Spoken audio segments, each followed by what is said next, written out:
The late summer air in Caledon hung thick with heat as the sun dipped behind the rolling farms. It was the kind of evening where adults lingered on porches, and kids vanished into fields until the fireflies came out. On August 23, 1981, Eric Larsfolk and John McCormick Jr. were doing exactly that. Two boys, 14 and 15, bouncing along muddy tracks in an old field car behind the Larsfolk farmhouse. Their laughter carried across the open land.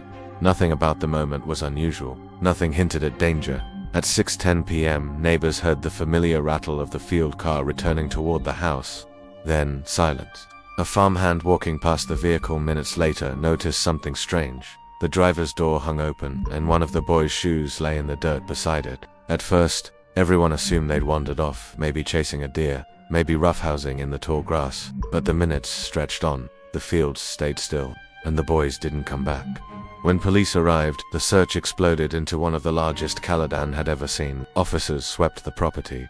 Helicopters circled overhead. Dogs traced every fence line. ATVs tore through the brush. But nothing. Not a footprint, not a torn shirt, not a broken branch pointed to where the boys had gone. It was as if Eric and Johnny had stepped out of the world between one heartbeat and the next.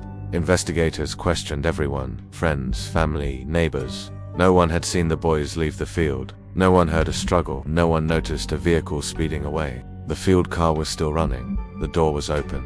The shoe was on the ground, and the boys were simply gone. Decades later, retired officers admit what the families have whispered for years. This wasn't a runaway case. It wasn't a prank, and it wasn't an accident. Something happened in that field. Something fast, silent, and final. To this day, the disappearance of Eric Larsfolk and Johnny McCormick remains one of Ontario's most unsettling unsolved mysteries. Two boys, one running car, no witnesses, no evidence, no answers, just a field, and a silence that has lasted more than 40 years.